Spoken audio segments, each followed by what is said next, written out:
algunas cuestiones para informar. Sí. En primer término, y en relación a la presencia de partes, se informa que el imputado Sorsoli no llegó todavía, más allá de que el abogado Rodríguez, que está conectado por Zoom, nos informó que estaba viniendo. Ahí llegó. Y así es. tampoco se encuentra presente el imputado Ortiz, que es defendido del doctor Gesino.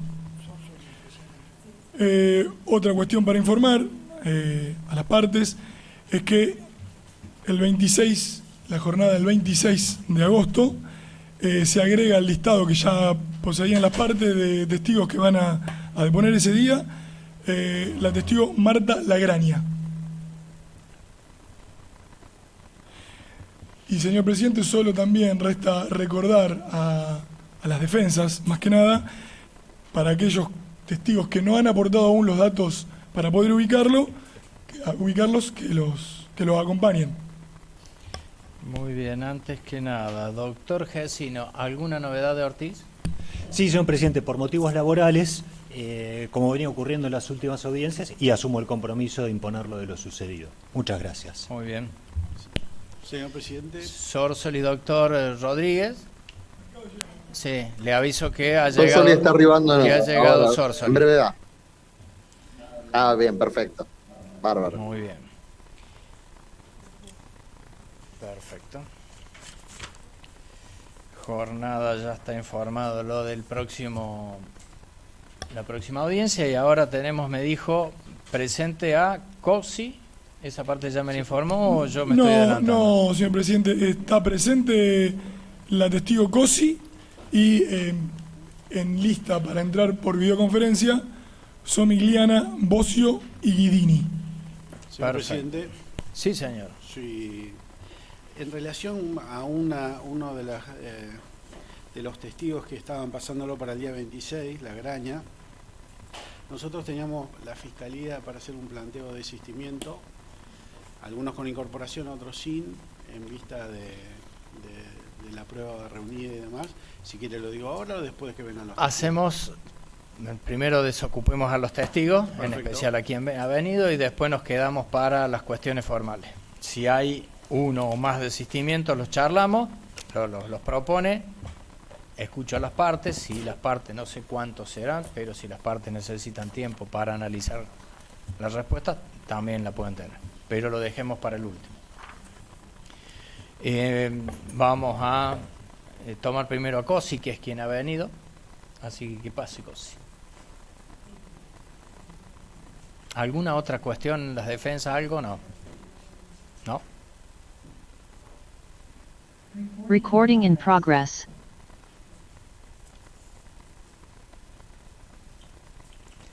Buen día. Dígame si previo a ingresar le han leído el artículo 275 del Código Penal sobre el falso testimonio. ¿Entendió el alcance de esa norma? ¿Nos jura o nos promete decir verdad de todo lo que sepa y se le pregunte en esta audiencia? Tome asiento, acomódese cerca del micrófono.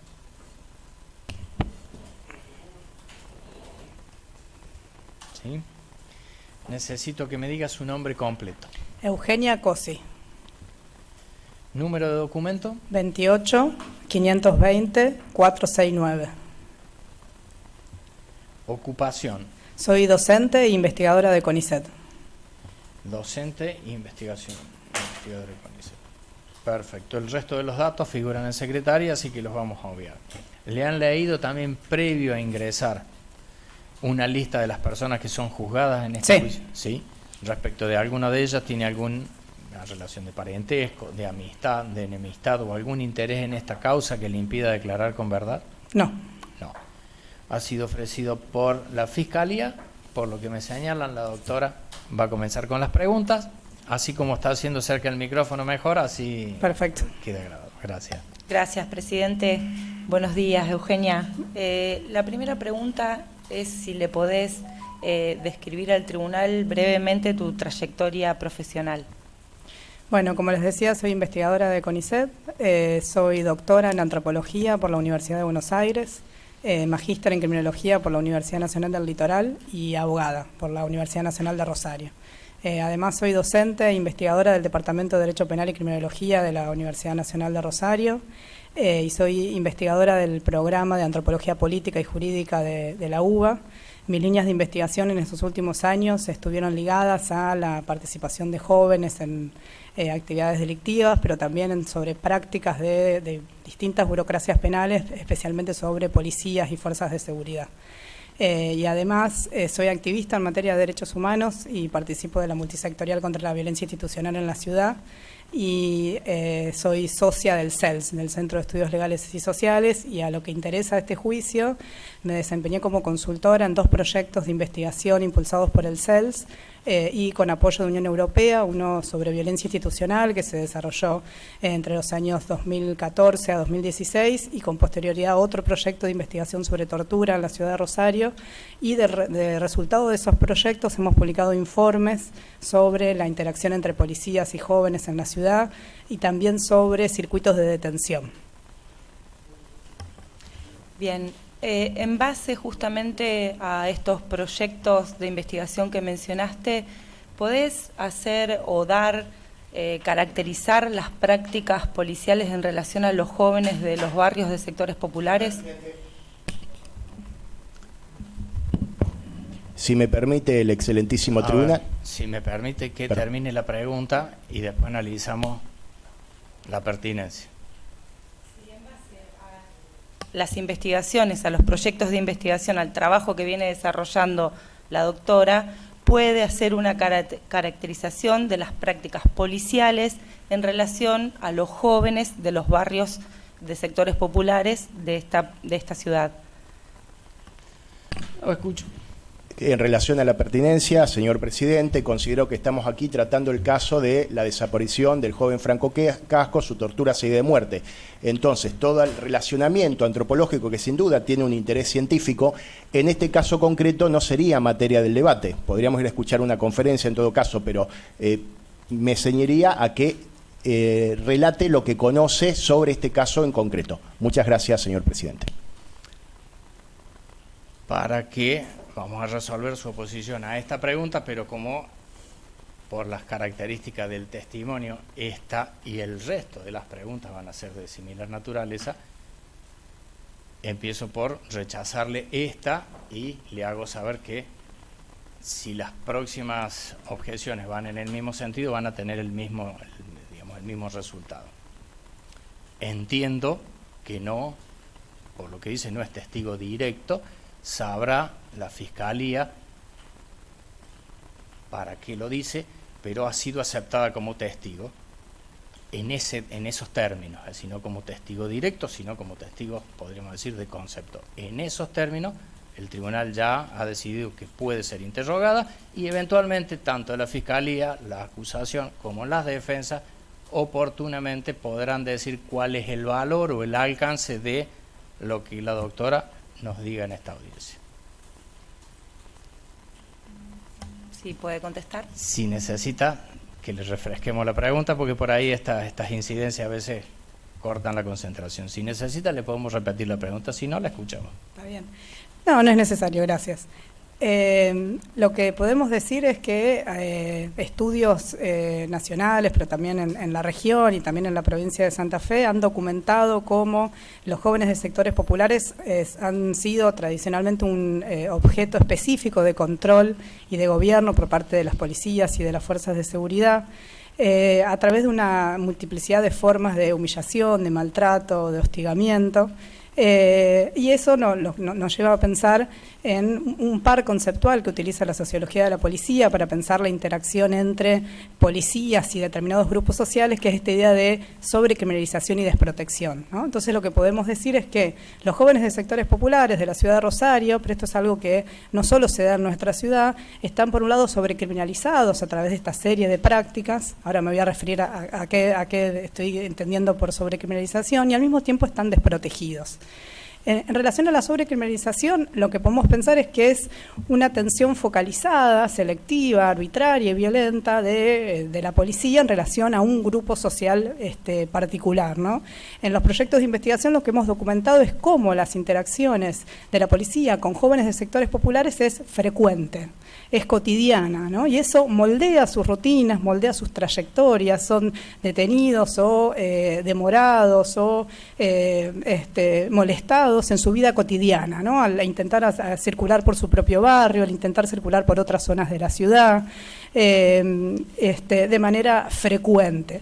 Este hostigamiento policial podemos pensar que es sistemático, que es prolongado en el tiempo, que está focalizado a determinados grupos sociales. Y estas interacciones se dan independientemente de que estos jóvenes cometan o no actividades delictivas.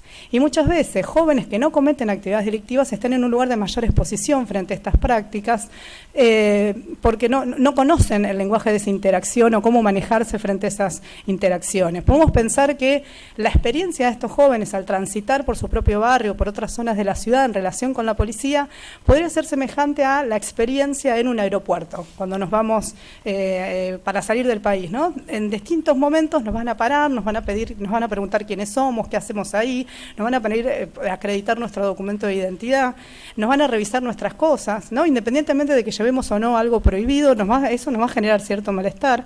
Imagínense si eso le sucede a una persona que no es un viajero frecuente y que además no conoce el idioma de todas esas interacciones, ¿no? Entonces, son prácticas que moldean las rutinas y las trayectorias vitales de los jóvenes de sectores populares. Estas prácticas, además, están sedimentadas en normas de baja jerarquía que de algún modo las permiten, las habilitan o las toleran. Es decir, en nuestro país, si bien tenemos, y esto también no es solo en Argentina, una serie de normas de mayor jerarquía que limitan la restricción de la libertad por parte de las policías.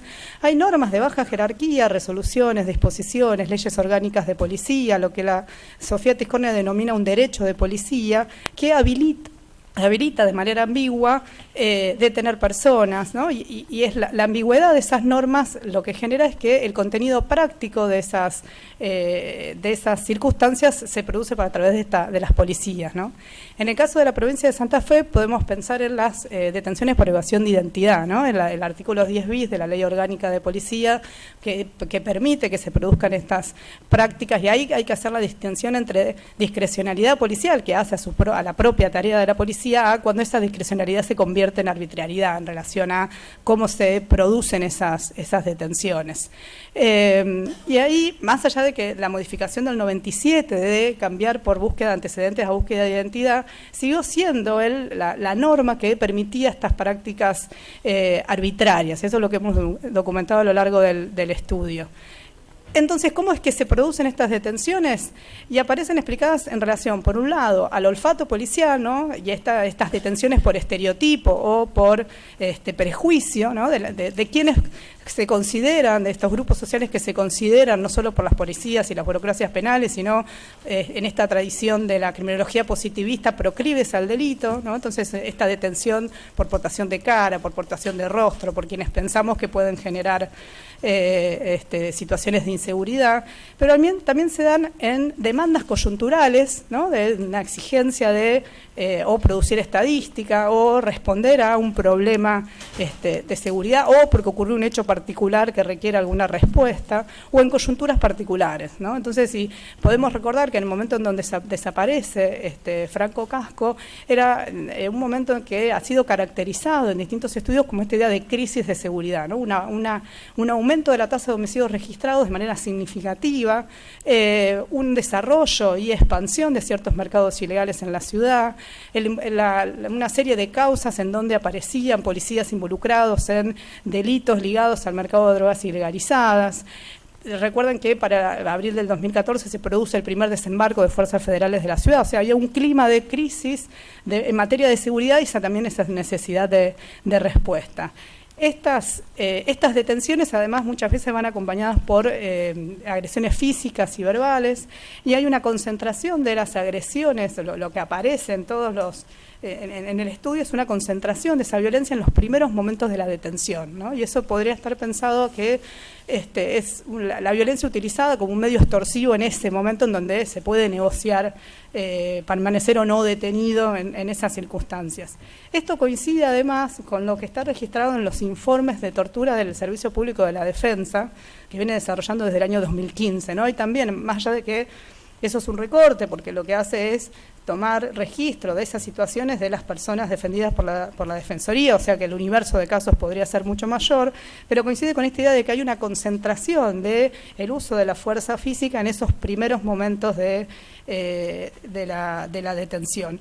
Y Eugenia, esto también aparece... Perdón, Sí. ¿podés ir un poco más lento? Estoy hablando muy rápido, Sí. perdón. Hablo rápido, sí. Digo, este tipo de situaciones en nuestro país también le ha llevado una responsabilidad internacional al Estado, ¿no? Pienso en el caso Bulacio y en el caso más reciente de Fernández Prieto Tumbeiro, y ha establecido la obligación al Estado de transformar las prácticas y las normas que habilitan estas prácticas. Después aparecen otro tipo de interacciones, ¿no? No solo estas formas de sometimiento, sino más ligadas a negociaciones, arreglos entre jóvenes y policías. Y por otro lado, como contracara de esto, aparece esta idea de desprotección, ¿no? En el sentido de, por un lado, una cierta desconfianza en la institución policial en los barrios populares, esta idea de la ausencia o sea, la policía es una institución pensada más como una institución de la cual hay que cuidarse más que una institución que pueda dar protección. Pero por otro lado, y ligado a eso también, aparece como una desatención de las victimizaciones que sufren los jóvenes de sectores populares. O sea, sus victimizaciones no son adecuadamente investigadas y sancionadas, más aún cuando estas victimizaciones son perpetradas por agentes del Estado. Y ligado también, en algunos casos, a cierta voluntad de no denunciar. Y ese no denunciar de muchos de estos jóvenes está ligado a, por un lado, temor a represalias, pero también a cierta naturalización del sentido de la injusticia y de la impunidad, ¿no? Nada sucede con estas denuncias con posterioridad. Hiciste mención a que las prácticas violentas de la policía justamente se dan en los primeros momentos que se producen las detenciones, justamente cuando la policía domina la escena, según lo que explicaste. ¿Podés profundizar un poco más a qué te referís? ¿Cuáles son esos primeros momentos? ¿Cómo se desarrollan esos primeros momentos? Sí. En el segundo de los proyectos de investigación que les mencionaba, que es el proyecto sobre tortura, una de las hipótesis que teníamos para empezar a trabajar es esta idea de que esa mayor carga de violencia física en los primeros momentos de la detención estaba ligado a que la policía tiene un dominio casi absoluto de la escena en ese momento por la ausencia de un control externo. Entonces lo que nos interesaba ver era reconstruir el circuito de detención de las personas, es decir, por qué lugares transitan las personas cuando son detenidos y cuáles son las instituciones que intervienen o debieran intervenir en ese primer momento, en esas primeras horas, ¿no?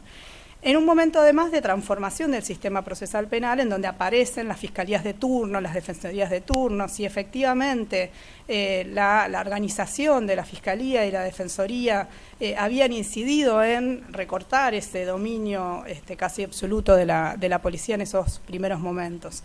Entonces, ahí aparecen, por un lado, cuáles son las posibilidades de la policía de detener sin orden judicial, ¿no? Y a lo que mencionaba antes de la ley del 10 bis, de la evaluación de identidad, se suma los casos de flagrancia, ¿no? Y además, en la forma en cómo está establecida la flagrancia, está también establecida de manera ambigua y amplia, ¿no? Entonces, no solo en el momento del hecho, sino inmediatamente después, o si tiene objetos ligados al delito, ¿no? Entonces se permiten una serie de detenciones sin ese control jurisdiccional y que luego son validadas por las burocracias penales, ¿no? Por la fiscalía y por los tribunales. Y ahí lo que nosotros pudimos reconstruir es que si bien la normativa establece que la policía, cuando detiene a una persona en flagrancia, debe notificar inmediatamente a la fiscalía, por una resolución interna de la Fiscalía del año 2015, se pasa un periodo de 6 horas, tiene hasta 6 horas para avisar, ¿no? Entonces ahí aparece un momento de tiempo de dominio de la escena por parte de la propia policía.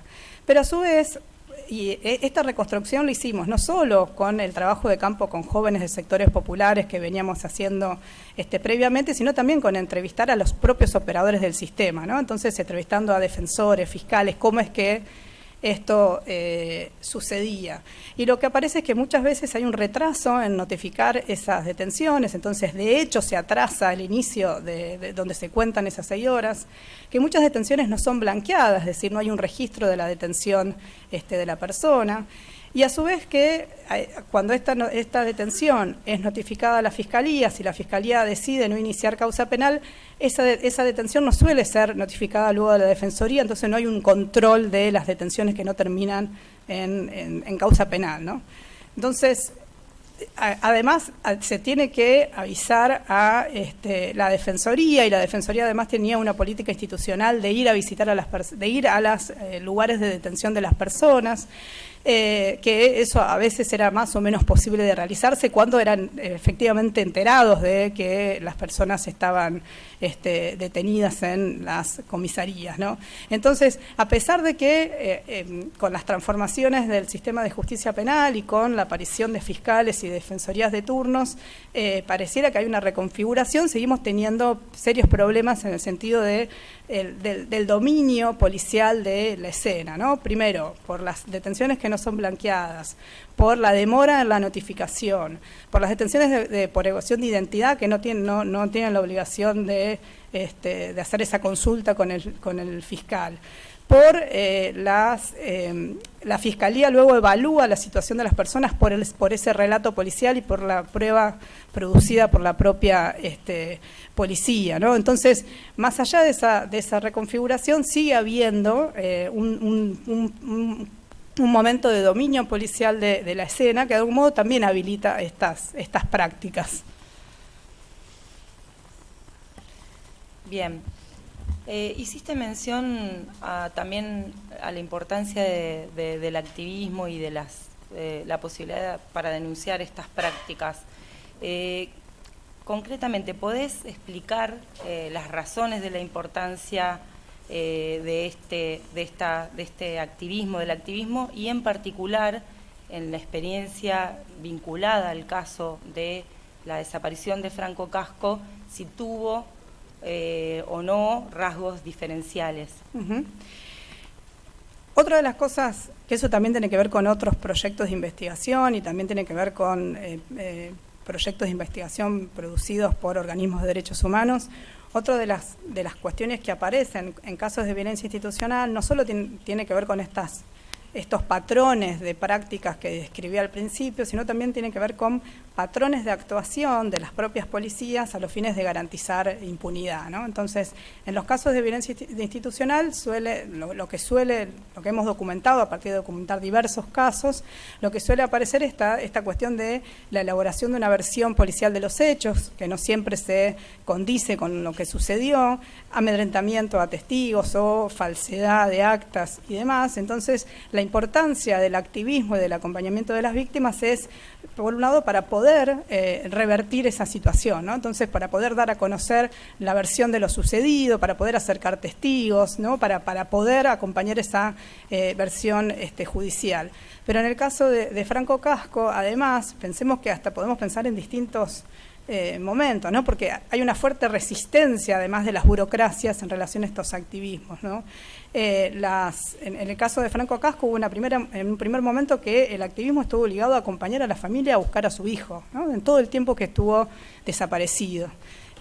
Con todas las dificultades que tuvieron en ese momento, además tuvieron que viajar a otra ciudad, o sea, el daño producido a la familia excede ampliamente la desaparición y muerte de su hijo, ¿no? Se tuvieron que trasladar a otra ciudad, el activismo estuvo ligado también a articular con el Estado para un acompañamiento de esa familia que tuvo que interrumpir su vida y trasladarse a otro lugar. Después, cuando la aparición del cuerpo sin vida y todo el proceso de búsqueda de justicia, ¿no? Primero la cuestión del pasaje de la justicia provincial a federal, la circulación de versiones que luego se revertían en las causas judiciales, pero la circulación de esas versiones en la prensa local, generando mucho dolor y mucha angustia a la familia, ¿no? Primero, una familia que no sabía si su hijo estaba, dónde estaba, qué le había pasado, una vez que se encuentra el cuerpo, qué era lo que había pasado con Franco, ¿no? O sea, la responsabilidad de poder reconstruir lo sucedido para que la familia pueda saber qué es lo que pasó con su hijo. Entonces, la importancia del activismo tiene que ver con poder acompañar esos procesos de justicia, pero también pensar a esos juicios orales y esos procesos de justicia como formas de reparación, de un daño que es irreparable, ¿no? Entonces, la importancia de que el Estado reconozca la desaparición es una forma de reparar también. Segundito. Disculpe, no me acuerdo el nombre de la señora que está. Por favor, me parece haberla escuchado que habló, ¿puede ser? Oh, ¿no? Perdón, entonces, por ahí en alguna conversación sola o algún comentario solo, o si no fue usted alguien. No, por eso, por ahí me equivoqué, disculpe usted si pero si hay alguien que está haciendo algún comentario, aunque sea en voz baja, háganlo con la debida delicadeza, o si hablan entre ustedes para evitar interrumpirla. Pero puede que esté equivocado, no llegué a detectarla. ¿Está bien? Siga. No, por ahí corre con esa desventaja, pero no se preocupe. En este caso no lo tengo claro, pero siga, disculpe. No, planteaba eso, ¿no? De la importancia del activismo y cómo la organización y el acompañamiento de familias excede ampliamente el acompañamiento de la causa judicial, las distintas dificultades con las que se encuentra en ese momento y las formas de pensar la reparación del daño, ¿no? Del daño producido. Eugenia, hablaste de varios proyectos. ¿Podés específicamente contarnos nuevamente qué proyectos, para que queden claros, son los que trabajaste, quiénes participaron y cómo fue la metodología con la cual abordaron el trabajo que hicieron? Brevemente, pero para que quede más claro. En relación a los proyectos que mencioné, o sea, porque también participé en otros proyectos de investigación y además de mi investigación ligada a CONICET, en los proyectos que me parece que tienen pertinencia en relación a lo que se está debatiendo acá, uno es un proyecto sobre violencia institucional para pensar políticas de abordaje, y ahí se había conformado un equipo local integrado por distintos investigadores de la Universidad Nacional de Rosario, pero era un proyecto que involucraba a equipos y organizaciones de derechos humanos de diferentes partes del país. Este proyecto estaba impulsado por el CELS, por el Centro de Estudios Legales y Sociales, y tenía apoyo de Unión Europea. Este proyecto, esa investigación tiene diferentes técnicas de recolección de datos. Por un lado tenía que ver con recolectar acerca de cuáles eran las áreas del Estado que debía producir información sobre violencia institucional y cómo las producía. Por otro lado tenía que ver con poder reconstruir estas prácticas, y eso a partir de un trabajo etnográfico en barrios populares de la ciudad, pero también entrevistando a operadores del sistema de justicia, ¿no? Entrevistas a fiscales, jueces, defensores, relevamiento de noticias periodísticas, y en algunos casos reconstrucción de casos, ¿no? de ejecuciones sumarias. Y en el otro proyecto, que es el proyecto de prevención de tortura, en la parte donde yo participé, tenía que ver con reconstruir estos circuitos de detención, y ahí la metodología es similar, ¿no? Pero además aparece el relevamiento de normativas, el análisis de la normativa y entrevistas a fiscales de turno, defensores de turnos, y en la parte de relevamiento de información aparecen, por ejemplo, los informes de tortura de la defensa pública, ¿no? Por eso también lo mencionaba. ¿Y en qué años? El primero es a partir, no me acuerdo bien, pero es a partir del 2014 al 2016, pero del primer proyecto, el informe produce datos de la interacción entre jóvenes y policías en el periodo de 2008 a 2015. Que es un momento también de transformación de las políticas de seguridad en la provincia, por eso también tiene ese recorte temporal, para pensar cómo esto que les decía antes, de cómo el contexto político puede incidir en las prácticas policiales, ¿no? Hay distintas lecturas en relación a cómo coyunturas particulares inciden en lo que las burocracias penales hacen en relación al abordaje de los fenómenos.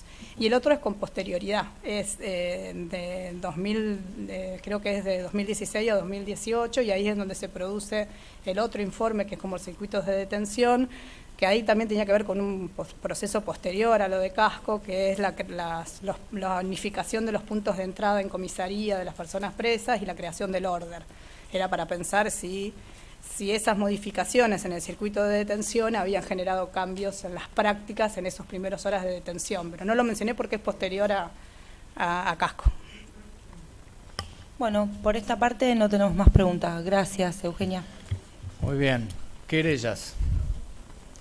querellas que estén de forma virtual. ¿Alguna pregunta? No. Pasamos a las defensas presenciales. Gracias, presidente. Doctora, ¿qué tal? Buenos días. Mi nombre es Germán Mayeu. Le hago una consulta. ¿Usted vive en algún barrio popular, doctora? ¿Cómo? ¿Vive en algún barrio popular? No, ¿contesto? Sí, supongo que debe ser para colocar en el contexto, tratar, así como le han dado sus antecedentes, tal vez a la defensa le interese saber. No, no vivo en un barrio popular. ¿Usted cuando ingresó acá al Palacio de Tribunal le fue requerido su DNI? ¿Sí? ¿Se sintió hostigada, amedrentada? No. Bien. Vamos a hacer una cosa. Le hago una consulta. Vamos. Es la última advertencia. La próxima directamente van a seguir el juicio desde algún lugar cercano. ¿Estamos? ¿Continúa, doctor? Sí. Gracias. Mencionó que también es abogada. Quería consultarle si en alguna oportunidad ejerció la profesión. Sí, hasta el año 2008. Ah, bien. ¿En qué rama ejerció, doctora? No, civil, penal. Bien. Muy poco tiempo, me recibí en el año 2006, ejercí muy poco tiempo la profesión. Bien, gracias. Le hago una consulta.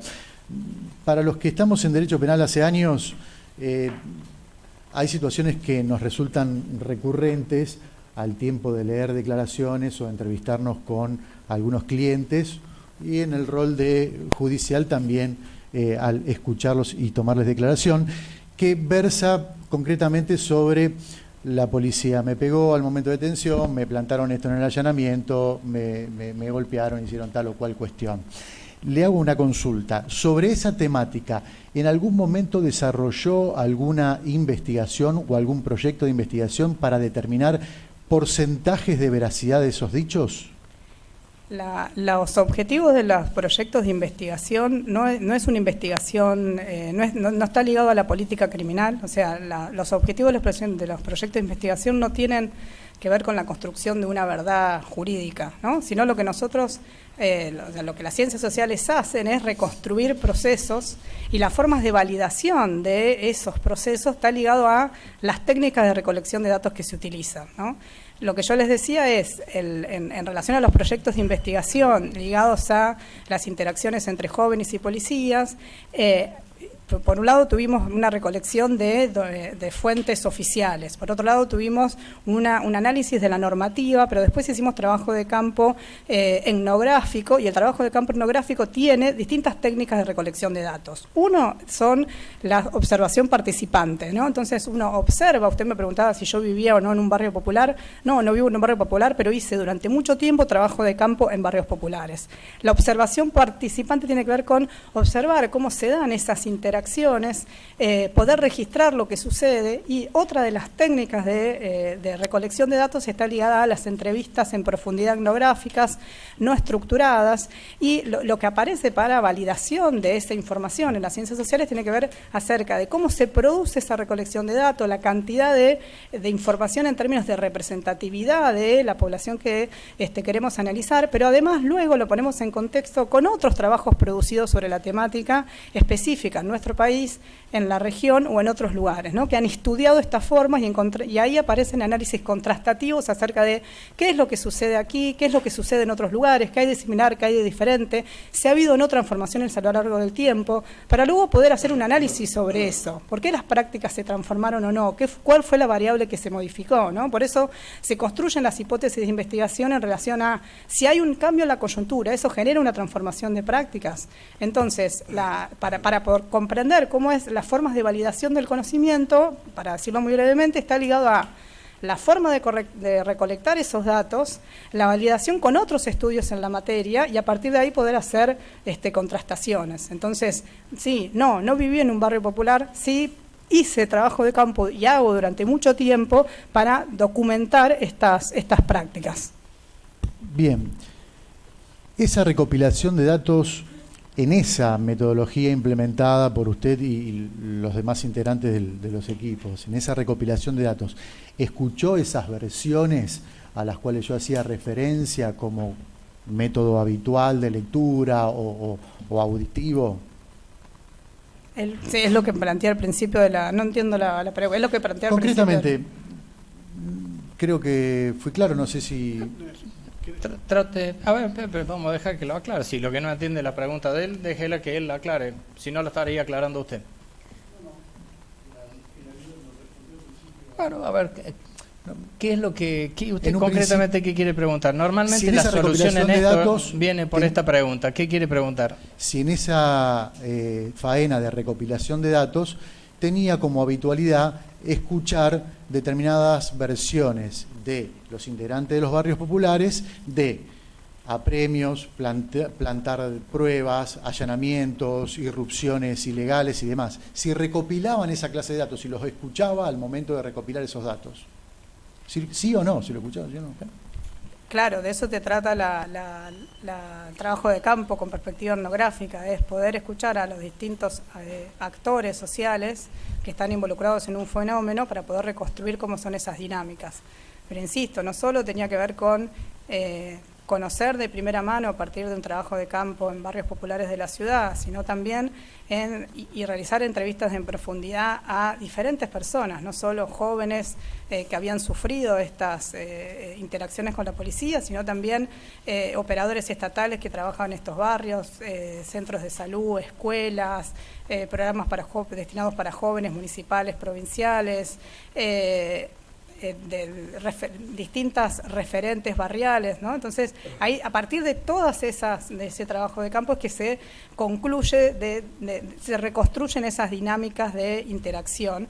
Pero además de eso, hacíamos entrevistas a operadores del sistema de justicia, como mencioné, y en un caso particular, porque en uno de los proyectos nos interesaba reconstruir la creación de áreas específicas de la policía, también entrevistamos a funcionarios del Ministerio de Seguridad de ese momento y hicimos trabajo de campos con policías y entrevistamos a policías. Entonces, es ese abanico de técnicas los que permite concluir acerca de las dinámicas que yo mencionaba al principio de la exposición. No sé si va hacia ahí la pregunta.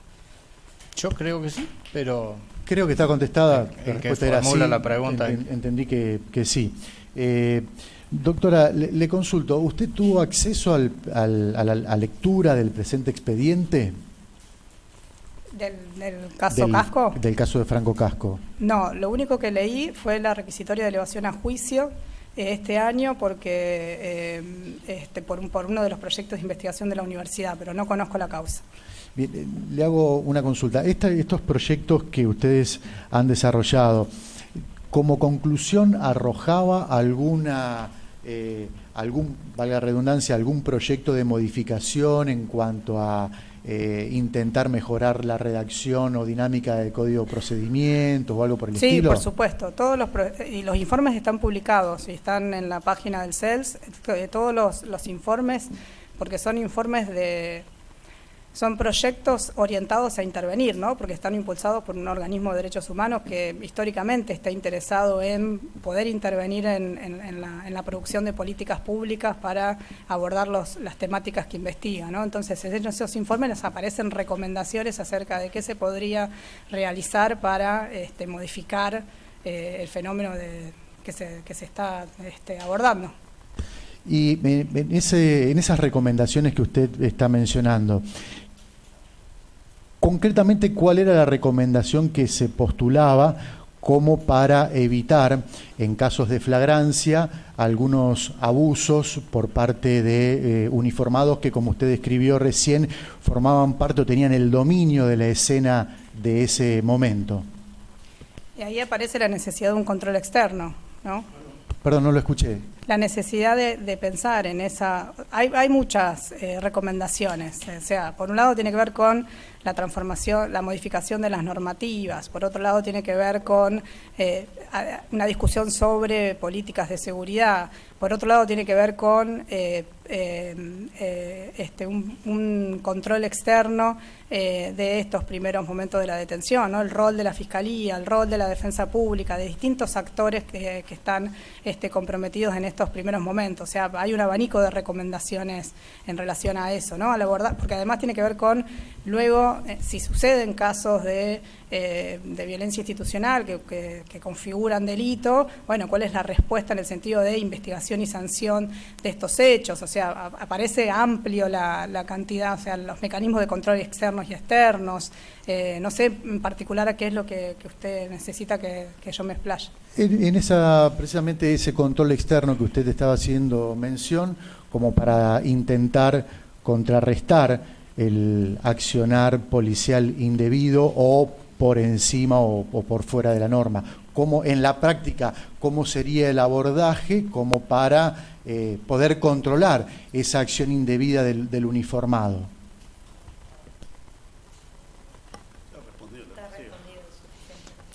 A ver, creo que ella habla de un control externo genérico, me da la impresión de que él está buscando si hay alguna medida en concreto, es decir, ya pasar un poco más a algo específico. Exactamente. Si lo puede decir.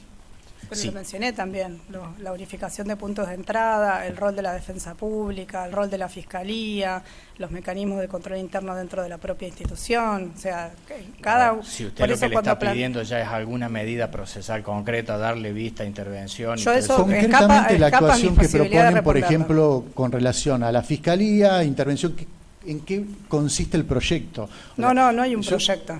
Bueno, el ensayo o la recomendación. Creo que la palabra fue recomendación. Yo utilicé mal proyecto, creo que fue recomendación. ¿En qué consistía esa recomendación concreta para el accionar de la Fiscalía o de la Defensa Pública Oficial, como usted había mencionado? Contesto, Sí, pero sí, repito sí, lo sí. mismo que dije. Todo eso. En- A ver, en si un- usted... hasta ahí llega el proyecto. Hasta ahí llega la propuesta. Ah, hasta ahí llega, eso es lo que quería saber. Listo. Si hasta ahí llegaba hasta ahí. ¿No? Llega hasta lo que ella le informó. Listo, entonces nada más. Muy bien. Gracias. Gracias. Buenos días. Yo soy uno de los defensores. Le quiero preguntar, usted cuando se refiere en términos generales a la policía, ¿comprende todo el personal policial de la regional de Rosario, por ejemplo? No, a ver, insisto, yo lo que estoy dando cuenta es de los resultados de una investigación en el marco de las ciencias sociales. En el marco de las ciencias sociales tampoco pensamos en la institución policial como una institución monolítica, ¿no? Por supuesto que al interior de la fuerza hay diferencias, heterogeneidades a las que damos cuenta en esa investigación. Hay áreas específicas de la policía que aparecen mencionadas como con prácticas particulares en relación a lo que me refería, ¿no? Entonces, uno puede pensar a la institución policial como una institución heterogénea, pero al mismo tiempo que planteamos que es una institución heterogénea, que hay diferencias en su interior, documentamos ciertas prácticas que constituyen patrones de funcionamiento, ¿no? Y eso además excede a la policía de la provincia de Santa Fe, sino que son formas de hacer ligadas o sedimentadas en estas normativas y demás que hacen que esas prácticas sucedan de manera sistemática, ¿no? Entonces, cuando me refiero a eso, me refiero a esto, a formas de hacer de las policías, en el caso particular de la policía de la provincia de Santa Fe. Muy bien, y dado su análisis, ¿usted puede decir que tienen algún tipo de aversión hacia la fuerza policial en sus conceptos? ¿Cómo? ¿Tienen algún tipo de aversión, ¿Quién? odio, como le quiera llamar, hacia la fuerza policial? ¿Quién? En sus estudios, en los estudios que surgen de ustedes. No, para nada. Al contrario, el interés es de comprensión y, como yo les decía, hemos trabajado en algunos casos junto con policías para, por ejemplo, documentar lo que fue la creación de la policía comunitaria en su momento, de ningún punto de vista. O sea, el interés es un interés para comprender cómo es que las cosas suceden y producir un insumo que sea valioso para producir políticas públicas de transformación, pero de ningún punto de vista aparece esa cuestión que usted menciona. Y en particular, usted habló en líneas generales de la policía en particular, toda esta gente que está acá atrás, los imputados, en particular, en sus estudios, ¿qué surge que han hecho? Doctor. No es el objetivo del estudio. Ya dijimos en qué términos estaba Lo retiro, aceptado el testimonio. Nada más. Nada más.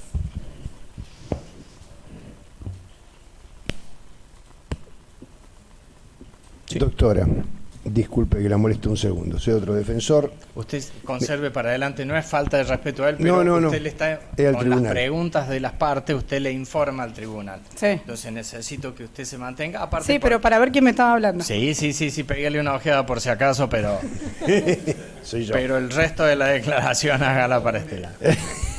Sí, siempre hay que saber la cara del que en especial del que uno tiene atrás. Pero. En sus investigaciones, en sus estudios o en estudios de todo el grupo, porque no es una sola persona que estudia, ¿cuántos casos, testigos y cuáles fueron, si es que los tiene, que han producido o se han podido determinar esas clases de abusos? Que normalmente, o ese mal accionar policial es común y sancionable. Sí. Y si lo siguieron, si tiene sanciones. Con eso es mi pregunta. En estos estudios en particular, porque además yo vengo trabajando sobre estos temas desde antes de recibido, o sea, desde el año 2004. En estos estudios en particular que yo les mencionaba, por un lado tenía que ver con la reconstrucción de prácticas. Y después sí, seleccionar algunos casos y reconstrucción de esos casos. Uno de los casos que reconstruimos en este momento, porque era uno de los que había sucedido, fue el caso de Jonathan Herrera, y ese caso sí hay policías condenados. Después, si quiere, le puedo mencionar otros casos en donde... Por eso hay algunos otros casos más, porque Jonathan Herrera es un caso muy particular, muy individual, porque fue un enfrentamiento directamente, un mal enfrentamiento, pero con casos de violencia estoy hablando. Por eso le insisto, en estos proyectos de este periodo de tiempo realizado, lo que hicimos fue reconstrucción de prácticas y reconstrucción de algunos casos. Uno de los casos fue el caso de Jonathan Herrera, después hay otro caso de un joven que no damos el nombre por una cuestión de confidencialidad, pero un caso de violencia... de violencia institucional que no tuvo un resultado de muerte, y ese caso no tuvo un avance judicial, o sea, más allá de las primeras actuaciones y demás, ¿no? Porque eso también está relacionado a que fue otra de las cosas que también trabajamos en los proyectos que tenía que ver acerca de la respuesta judicial a los casos de violencia institucional. Y después, como caso, también lo que nosotros reconstruíamos era determinadas políticas públicas. Entonces, en estos proyectos, por ejemplo, como caso de estudio, que es distinto al caso judicial, reconstruimos lo que fue la creación de la policía comunitaria y de la policía de acción táctica. Por eso también nos interesaba el caso Jonathan Herrera. Y lo que fue la creación de la unidad fiscal de violencia institucional. O sea, el caso de estudio de las ciencias sociales difiere a causa judicial. Entonces, lo que nos interesaba era poder reconstruir algunos casos de estudio para, como otra entrada, para dar cuenta de estas prácticas más extensivas. Muy bien, gracias. Sí. Doctor. Con su permiso, señor presidente. ¿Qué tal, doctora? Rodrigo Masuccini, abogado defensor. Sobre sus estudios etnográficos, ¿puede decir el universo de casos en que trabajó, el número? En realidad le podría decir la cantidad de veces que fui al barrio, porque, insisto, la forma de recolectar, y eso tiene que ver con un periodo de tiempo, con cierta periodicidad, y después en relación a la cantidad de entrevistas en profundidad realizadas. No es un estudio cuantitativo, entonces por eso no tiene que ver en relación a esa forma de representatividad del campo a estudiar, ¿no? Entonces es un trabajo de campo prolongado a lo largo del tiempo, ¿no? En relación a la observación participante, acompañado de, no recuerdo ahora, pero de una serie de entrevistas en profundidad a diferentes actores, en conjunto con toda otra forma de recolección de datos. Insisto, no es una metodología cuantitativa, sino cualitativa. Entonces, para dar cuenta de la validez de los datos, lo que se hace es explicar cuáles son las técnicas de recolección de datos, se pone en comparación con otros estudios producidos en la provincia de Santa Fe. Además, no solo la Universidad Nacional de Rosario produce datos sobre esto, sino también el programa de Delito y Sociedad de la Universidad Nacional del Litoral produce información sobre esto. Entonces, contrarrestar los hallazgos de los compañeros de la Universidad Nacional del Litoral con lo que nosotros estábamos observando acá. Y además hay muchos equipos de investigación de la Argentina que, o sea, hay toda una serie de estudios sobre policía con diferentes perspectivas, pero son todos estudios cualitativos que permiten pensar esas contrastaciones, ¿no? Entonces, la forma de validación de esos datos está ligada a la forma de recolección de esos datos, la comparación con otros estudios sobre el mismo fenómeno en la ciudad, en otros lugares, en otros países de la región, poner en discusión además con otras, o sea, es la forma de producir conocimiento científico para las ciencias sociales, que es distinto a producir prueba en una causa judicial, ¿no? Yo lo que puedo dar cuenta es de qué hallazgos nosotros encontramos en relación a las formas, a las prácticas de la policía en relación a este grupo social particular. Bien, doctora, entonces entiendo que cualitativamente y a nivel teórico todo lo que usted nos está explicando aquí podría partir y sería teóricamente irrefutable desde un solo caso. No, de ninguna manera. Por eso yo les explicaba que lo que hay acá es una recolección de datos o sea, ese caso que se reconstruye está sedimentado en todas estas otras técnicas de recolección de datos que yo le mencionaba. No se estudia un caso, sino que lo que se construye es un caso de estudio a partir de todas estas técnicas de recolección de datos. La forma de validación es distinta. Un solo caso, si yo voy e intento defender una tesis presentando un caso, me van a rebotar el trabajo. No es la forma de construir el conocimiento lo que le estaba mencionando. Comprendo lo que usted me dice. Entonces a nivel teórico sería imposible construir sobre un solo caso, como mal, obviamente no soy experto en esto, lo dije yo, pero podríamos hablar de 5 casos, 10 casos. Alúmbreme porque realmente no termino de entender la idea. Soy lego en antropología.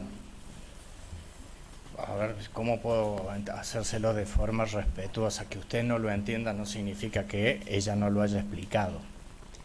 Ella dio la explicación de que no era un caso, que eran varios casos, algunos los mencionó, pero que lo hace sobre otra base mucho más amplia que la de algunos casos. Usted vuelve a si es 1, 2, 5... Mi pregunta es muy concreta. A ver. Es muy concreta que me diga sobre, más allá de lo cualitativo, que me parece seguramente está impecable, cuantitativamente quiero saber el universo de que trabajó, para saber si estamos hablando de un caso, de 5, de 10... No quedó claro. ¿En qué barrio? Perdón, voy a cambiar. ¿Usted trabajó? Barrios populares. Tampoco damos los nombres de los barrios por una cuestión de confidencialidad. No, perdón. Me parece que primero que usted está obligada a decir verdad. Sí, no está enmarcada. Sí. A ver, doctor. ¿Tiene? Está hablando de un trabajo de ciencias sociales. No está dando testimonio de la causa. Ella lo que tiene la obligación es de... Tampoco está defendiendo esto como si fuera una defensa de una tesis. Está contando el estudio que hizo. En los términos en los que lo hizo. Si el estudio no figura en los barrios, no figura en los barrios, doctor. ¿Ah? Continúo sorprendido, no por usted, doctor, sorprendido por la porque reticencia. estamos hablando del estudio que Bien. ella ha hecho y las conclusiones. Después usted puede ir, inclusive ha dicho dónde estaba en el estudio. El informe está publicado, hay una caracterización del barrio. Lo que se hace es una caracterización. Mira. Es un barrio popular, tiene cierta presencia. ¿Cuál es la presencia estatal en ese lugar? ¿Cuánto es la cantidad de población? ¿Cómo es la característica de la población? ¿No? Sí. Es esa información que permite caracterizar ese espacio social donde estas prácticas se dan, por supuesto que está reconstruido en el estudio. Pero insisto, no es una investigación una investigación policial o judicial para determinar, sino que tiene que ver con reconstruir procesos, reconstruir formas de actuación. Y en ese sentido sí lo que interesa es el contexto donde esas prácticas suceden, pero preservando la confidencialidad de las personas que eso tiene que ver con reglas de las formas de producir conocimiento científico en ciencias sociales que tienen que garantizar los protocolos de confidencialidad de las personas que participan en el estudio. Y que conocer esa información no es que desconocer esa información no es que no nos va a permitir conocer cómo funcionan las cosas en este espacio social, porque hay una caracterización de en dónde se hizo esa investigación. Sí, continúo entonces con el interrogatorio. Más allá de las técnicas que usted usa propias de su métier, ¿conocen la técnica del abogado del diablo? Señor presidente. A ver, vamos a ver dónde va. Hasta estoy intrigado. Hasta estoy intrigado. Mire, aparte la veo suficientemente lúcida, no la veo agotada. Si usted en algún momento se siente agotada o superada, pero hasta me interesa saber cómo piensa empalmar esta teoría dentro de las ciencias sociales. ¿Conoce la teoría del abogado del diablo? No, no. ¿Usted sabe cuando van ¿Tiene a alguna base científica lo suyo o es algo...? Cuando van a no, es una técnica sociológica. Cuando van a, por ejemplo, cuando se va a canonizar un santo... ¿De dónde? Perdón. Sociológica. Podríamos decir una manera de decir, esto se usa en la Iglesia Católica, cuando se va a canonizar, supongo que muchos lo saben, está el abogado de Dios que habla a favor de la canonización y está otro abogado, otro teólogo que está en contra, que trabaja y se llama el abogado del diablo para poder buscar las teorías y buscar y llegar a la verdad. Es un método que también se utiliza a nivel político cuando están en las mesas de decisión, por ejemplo, lo utilizaba Margaret Thatcher en la Guerra de las Malvinas para tomar algunas decisiones.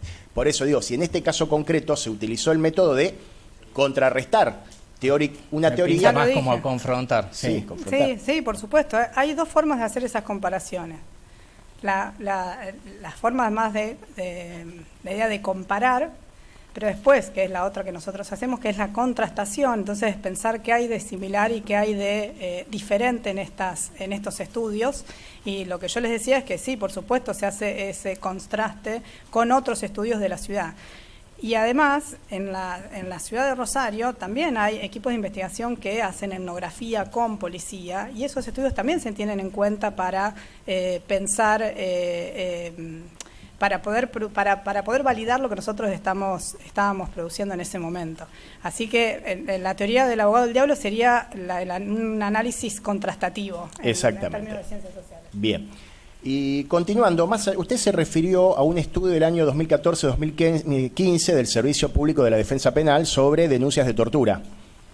Sí, hice referencia de que algunos de los hallazgos que nosotros habíamos tenido en ese momento coincidía mencioné un solo informe, pero estos informes se siguen produciendo hasta la actualidad, que es el informe del 2015, y lo que refería particularmente es que lo que nos aparecía como un hallazgo que también era coincidente con lo que aparecía en ese estudio era la concentración de las agresiones físicas en los primeros momentos de la detención. Bien. ¿Y usted tuvo conocimiento si esos informes oficiales que tienen ya otro carácter tuvo algún final jurídico de algún tipo? Señor presidente, la testigo nunca habló de informes oficiales. Del informe del que estaba haciendo referencia, más allá de... Servicio Público Provincial de la Defensa, me sorprende que no se lo considere oficial. A ver, pero, para que evitemos el diálogo. Disculpe, doctor. Porque si no, termina siendo una charla. ¿Usted entendió cuál era la pregunta? Sí. Esos informes no tienen el objetivo, en el banco de tortura de la defensa pública tampoco tiene el objetivo de, la defensa pública tiene otras estrategias, ¿no? De un avance judicial de esas causas. Además, la forma en cómo se registra en el banco de tortura también tiene que ver los cánones de confidencialidad y demás, ¿no? Tiene que ver con producir conocimientos sobre prácticas para pensar otro tipo de intervenciones, qué sé yo, un habeas corpus colectivo, correctivo. Entonces, por eso nos interesaba la contrastación con ese estudio y por eso no le puedo responder la pregunta que usted me hace, porque es otro objetivo también de la producción de esa información. Bien. He entendido, doctora. Entonces podríamos decir que este tipo de informes, tanto del servicio público como el suyo, etnográfico, sociológico, no podrían tener un gran valor jurídico. Eso lo dijo usted. Bien. Entonces, ¿tiene valor jurídico? A ver, doctor. Sí, entonces... ¿Qué es lo que usted le pretende quiero saber, sí. A ver, espera.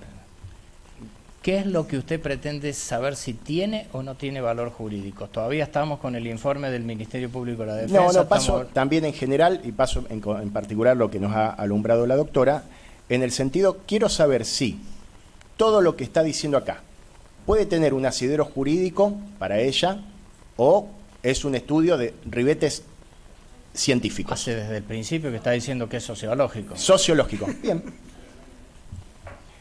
Continúo.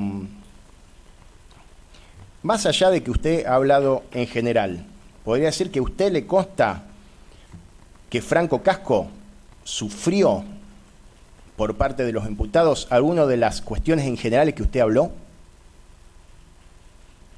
No lo entiendo. No, dígaselo en palabras porque si no, no queda registro. O sea, insisto, en relación a cuál es el objetivo de mi declaración acá. O sea, a mí me llamaron para poder dar cuenta de las investigaciones que yo realizo. Esa es una información que escapa a los objetivos de las investigaciones que llevamos adelante. Además ya lo contestó, que dijo que Sí, uno sí, leyó. sí, pero a ver, pero le tengo que dar la posibilidad a la defensa. Yo sé que habla del contexto y ella dijo al principio que no conoce la causa, salvo el requerimiento, pero no quiero privarlo al defensor de que haga la pregunta. Yo la dejamos. Si usted me dice, ya sabemos cuál es la respuesta, sabemos cuál es la respuesta, pero él Bien, quiere por preguntar. bien. Por mi parte, muchísimas gracias. Continúa la doctora Travesaro. Gracias. Buen día, Eugenia. Mi nombre es Antonella Travesaro. Nos conocemos de otro ámbito. Fue alumna. Fui alumna. ¿Quién de suya. quién? Yo de ella. Entonces tenga Bueno. cuidado como pregunta. Sí, ya probé, por ¿Ya, suerte. ¿Ya pasó? Bueno. Muy Relájese bien, entonces. Muy bien, además. Bueno, Eugenia, te consulto. Vos mencionaste al principio la multisectorial contra la violencia institucional. ¿Qué es eso? ¿Qué es la multisectorial?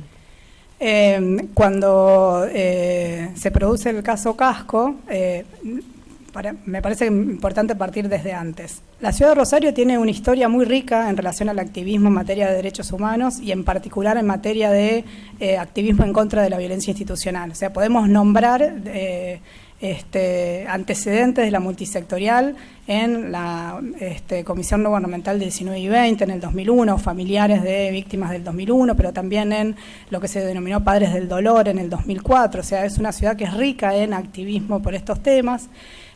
Cuando se sucede el caso Casco, se organiza en un primer momento la multisectorial justicia por Franco Casco, que ahí nuclea a organizaciones, sobre todo primero barriales, que estaban ayudando a la familia a buscar a Franco, pero luego también aparecen otras organizaciones de la ciudad también colaborando en esto. Con posterioridad a eso suceden otros casos de violencia resonantes en la ciudad, entre ellos el que ya mencioné, el de Jonathan Herrera, y se iban conformando también por casos. La universidad también participa nosotros participamos en esos espacios. Los organismos históricos de la ciudad también participan. Es un espacio muy amplio en términos de sindicatos, ANSAFE. En ese momento estaba una preocupación de los docentes de ANSAFE con el basta de matar a nuestros alumnos, preocupado por la muerte de jóvenes en la ciudad, y también se sumó. Y en un determinado momento lo que se aparece es como una decisión de unificar esas multisectoriales por caso y conformar hacia el año 2016 la multisectorial contra la violencia institucional en Rosario, que lo que es un organismo de derechos humanos de nuevo tipo, que lo que busca es acompañar a familiares y víctimas de violencia institucional en este proceso de búsqueda de justicia, pero también en este proceso de búsqueda de reparación de ese daño producido, que es un daño además irreparable. Bien, esta es una asociación, tiene personería jurídica. No, ¿cómo no está tiene enmarcada? personería jurídica, es una multisectorial de organizaciones y de familiares, y algunas de las organizaciones que la integran sí tiene personería jurídica. ¿Hay algún presidente, comisión directiva? No, es una multisectorial, o sea, tiene la forma de funcionamiento de una multisectorial en donde algunas de las organizaciones que participan sí tienen referentes y demás, pero es un espacio multisectorial. ¿Y cómo funciona? ¿Tiene algún lugar físico? No. Hay reuniones periódicas y además una organización en relación al acompañamiento de determinados casos. Funciona de manera similar a juicio y castigo para las causas de lesa, ese espacio de organización de distintas organizaciones y asociaciones que trabajan en materia de derechos humanos. Bien, vos dentro de esa multisectorial, ¿participaste en la creación del eslogan "A Franco Casco lo mató la policía"? No, porque yo me integro con posterioridad. Yo me integro, empiezo a participar cuando sucede el asesinato de Jonathan Herrera. ¿Cuándo fue eso? Y eso es 2015. ¿Conocés quién participó de la creación de este eslogan? No. ¿No sabés? No. Bien, obviamente me imagino que conocés el principio de inocencia. Sí. ¿Se aplicó en este caso para vos el principio de inocencia? Señor presidente, la misma dijo que no vio la causa. Doctora, le está preguntando sobre si se practicó algo en un periodo en el que ella no estaba. Bien. Continúo con algo que también habías dicho al principio respecto a las consultas que se hacen en el sistema provincial de flagrancia, que vos mencionaste un plazo de 6 horas. ¿Tenés la certeza que son 6 horas? No, y eso lo ¿Ese contesté plazo? al principio. ¿Cómo? Que no, y que eso lo contesté al principio. Perdón, no recuerdo que te hayan preguntado sobre esto. No, cuando yo hice la Sí. exposición mencioné que muchas veces ese plazo no se respetaba. Y a veces pasaba más tiempo del previsto para dar esa comunicación. Bien, pero concretamente yo le pregunto, el plazo fijado por la Fiscalía, vos dijiste que era de 6 horas. ¿Cómo? ¿El plazo fijado por ley? No, el plazo... Vos dijiste que son 6 horas. No, el plazo fijado por ley parece, o sea, y después hubo una modificación de esa ley, pero lo que aparece como regulado sí son 6 horas. Bien. ¿Tenés conocimiento, bueno, quizá esto ya fue contestado, vos mencionaste el artículo 10 bis de la Ley Orgánica Policial? Sí. En este caso concreto, ¿sabés si Franco Casco fue detenido por el artículo 10 bis? Ya lo contesté escuché. antes. Perdón. No conoce la causa, conoce el No requerimiento. conoce la causa, Eventualmente, si figura en el requerimiento, puede ser, Claro. pero no lo tiene presente. Bien, por el momento nada más, gracias. Gracias.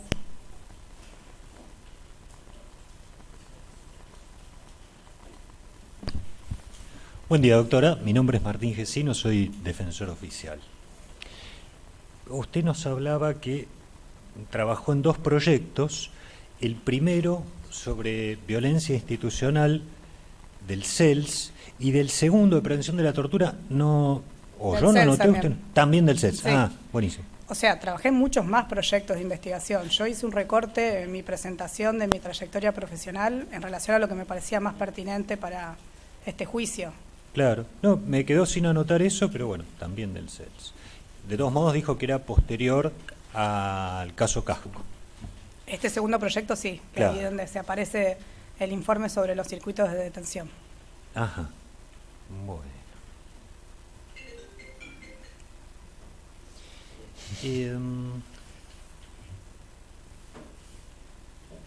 Nos contó también sobre las técnicas de recolección de datos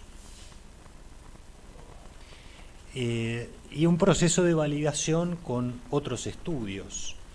Pero ¿existe algún tipo de cross-check con información posterior, una validación a través de resultados, o es simplemente apoyados en estudios similares?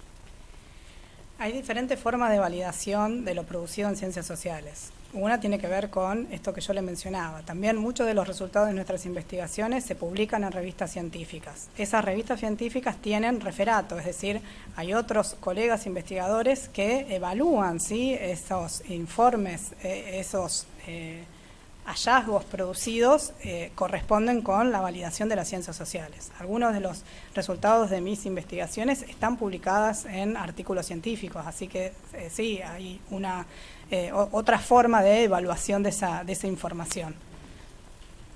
Muy bien, muchas gracias. Nos contó que está trabajando, o trabajó, no pesqué bien, en un proyecto de la universidad respecto de este caso, Franco Casco. Cuando le preguntaron, nos contó que había leído el requerimiento fiscal. ¿Está trabajando o trabajó? ¿Ya concluyó su proyecto? En relación al caso Casco, no. Son proyectos de investigación que tiene como objetivo estudiar a prácticas policiales en la ciudad. Pero digamos, no terminó, sigue trabajando usted en ello. Yo soy investigadora de CONICET. Mi trabajo principal es investigar, así que sí, es mi tarea habitual. Claro, mi pregunta es un poquito más concreta. Si este caso, usted, perdón, ya lo terminó de investigar, o si sigue trabajando en él. El caso Franco Casco se Exacto, claro. está refiriéndose ya ahora concretamente a alguna investigación en donde esté centrado o por lo menos que participe el caso Casco. No. ¿No concluyó? No tengo una investigación que esté referida específicamente al caso Casco, si eso es lo que usted pregunta. O sea, mis proyectos de investigación, no tengo construido un proyecto de investigación cuyo objetivo sea la reconstrucción como caso del caso Casco, que también es esa otra metodología. Mis proyectos de investigación están ligados a prácticas de burocracias penales. Después hay otro proyecto que tiene que ver con reconstruir el activismo en la ciudad. O sea, no tengo no me desempeño en ningún proyecto de investigación cuyo objetivo sea reconstruir el caso Casco. Está bien, no entendí mal entonces. ¿Y por qué tenía el requerimiento fiscal de esta causa? Porque yo investigo sobre prácticas policiales y ahí lo que hacemos es relevar diferentes documentos oficiales de relevamiento de expedientes de diferentes casos. Lo que yo le quiero decir es que no estoy trabajando en un proyecto para investigar Casco y reconstruir Casco de manera particular. Está bien. Bueno, ha participado de otras audiencias de esta causa, ¿verdad? No. ¿No?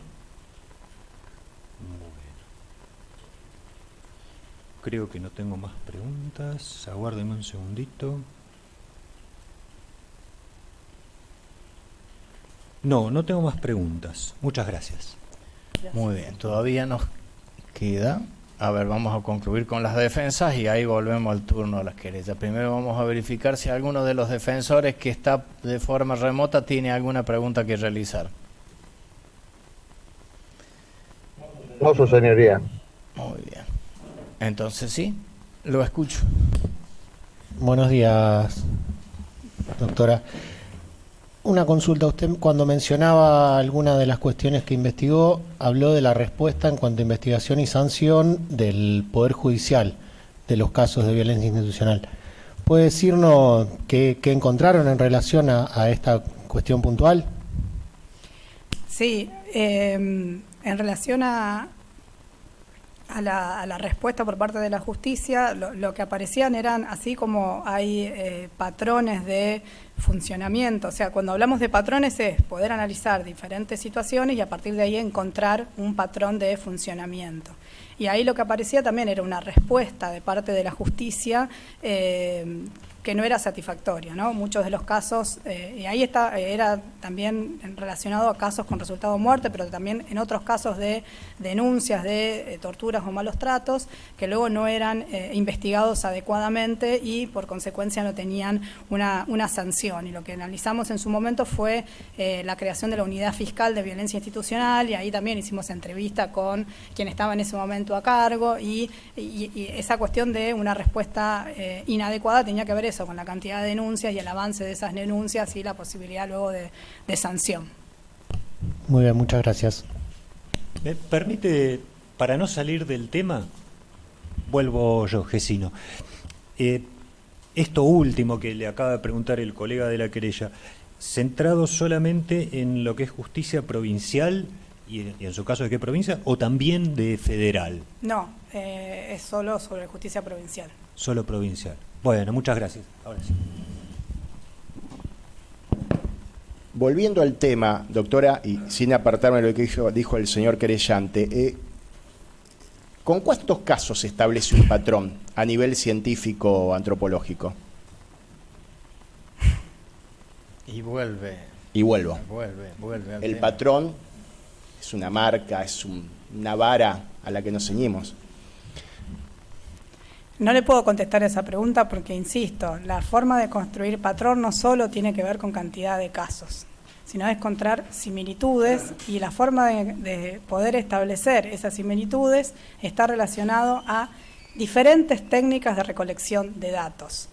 En las diferentes técnicas de recolección de datos, uno de esos datos tiene que ver con, por ejemplo, relevamiento de expedientes, pero eso solo no te permite elaborar un patrón, ¿no? Por eso, insisto, hay una variedad de técnicas de recolección de datos, por eso insisto que es un estudio cualitativo y que ese estudio cualitativo nos permite pensar formas de funcionamiento. Sí, permítame entender, entonces usted puede realizar una entrevista X o 20 entrevistas X y a la vez un relevamiento de expedientes, y con eso establecería un patrón. No es tan sencillo.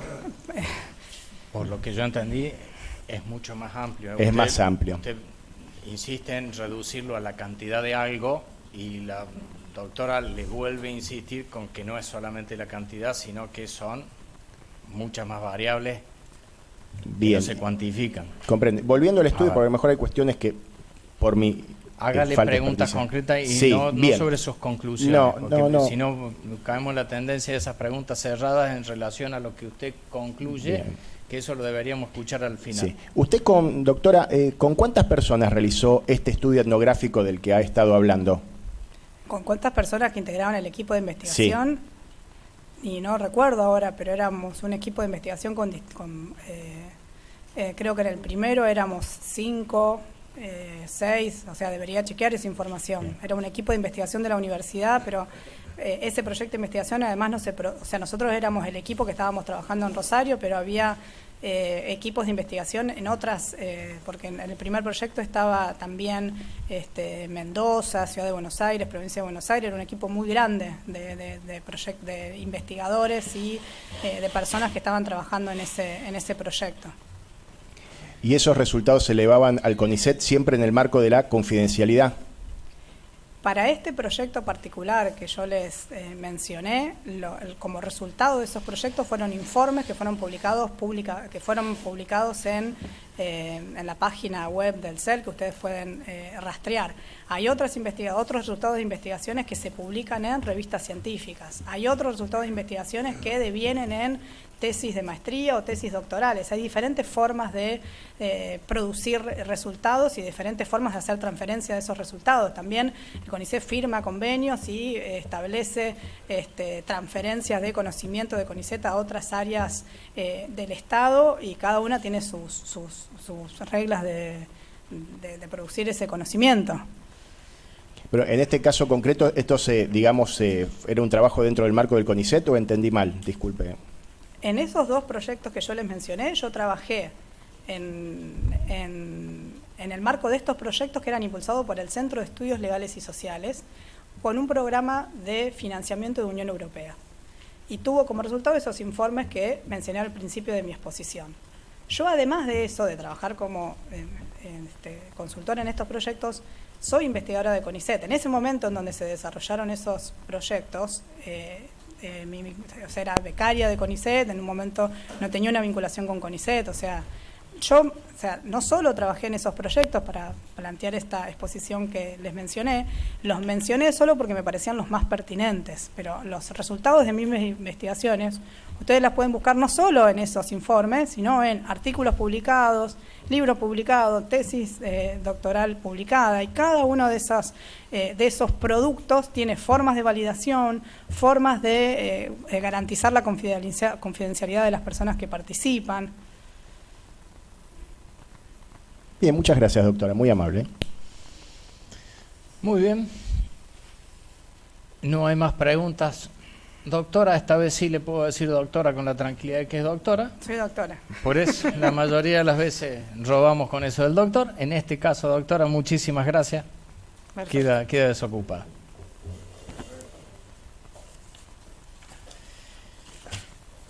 Vamos por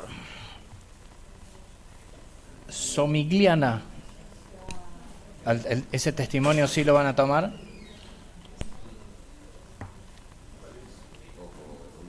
Fiscalía, disculpen, pero usted me habló de algunos desistimientos, entonces la pregunta es, Somigliana, ¿lo van a tomar? Sí, es el único, y a partir de ahí desistiríamos del resto. Y de otros más, que son más de una docena. Bocio y Guidini, que están disponibles para el Zoom. ¿Usted necesita escuchar a Somigliana o puede desistirlo ahora para poder desocupar después de Somigliana. Después de Somigliana. Entonces hacemos entrar virtualmente a Somigliana. Señor presidente, solo informar que se acaba de retirar Muruga, que habitualmente se retira por cuestiones laborales. Sí, sí. Perfecto.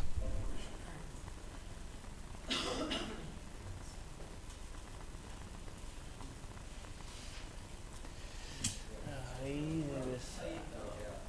Está muteado. Señor Somigliana, ¿me escucha? Bueno, lo veo que me habla, pero veo también el micrófono, la señal de que está muteado su micrófono. Ahora, ¿me escucha? Bien. Sí, perfectamente. Muy bien. Necesito, antes de comenzar, que me diga si previamente le han leído, le han hecho saber las previsiones del artículo 275 del Código Penal sobre el falso testimonio. Sí, claro. ¿Comprendió el alcance de esa norma? Exactamente. Entonces nos jura o nos promete decir verdad de todo y cuanto sepa y se le pregunta en esta audiencia. Sí, lo juro. Muy bien. Ahora dígame su nombre completo. Carlos Somigliana. Número de documento. 14.027.135. Ocupación. Antropólogo forense. Discúlpeme, forense lo escuché, pero la primera parte no. Antropólogo forense.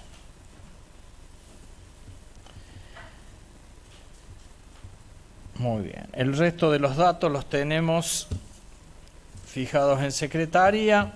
Le pregunto ahora, ¿le han dado o le han hecho llegar una lista de las personas que son juzgadas en esta audiencia?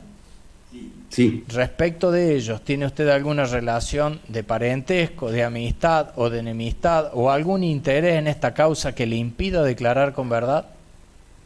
No me comprenden. Muy bien. Un segundito. Y va a comenzar con las preguntas la Fiscalía, la doctora por parte de la Fiscalía, pero el tribunal, no sé si usted tiene imagen del tribunal, el tribunal está integrado por 3 de los jueces, uno acaba de retirarse un segundo, ni bien regrese, comenzamos con las preguntas. Me parece muy bien, gracias.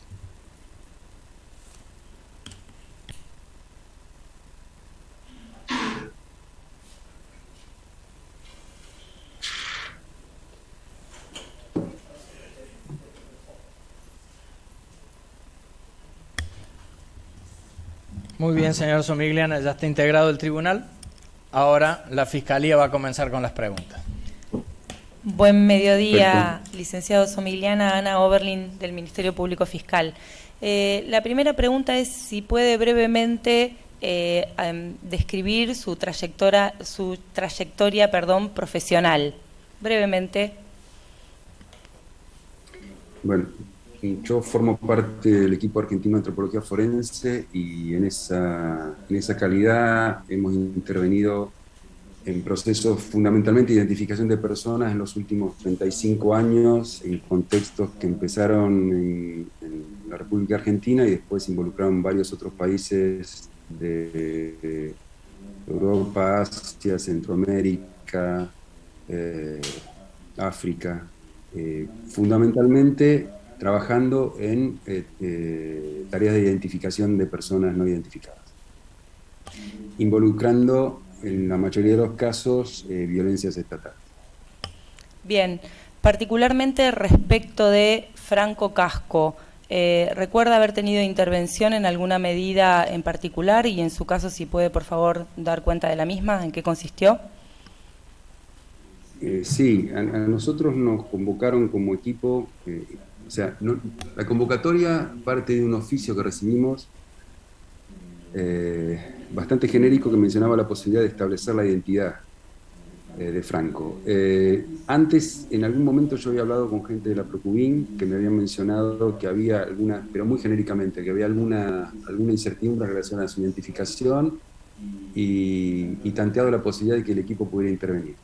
A partir de la intervención formal que nos da ese oficio, nosotros hacemos las consultas. Me gustaría aclarar, digamos, un equipo de antropología forense está conformado por distintas personas que tienen disciplinas diversas.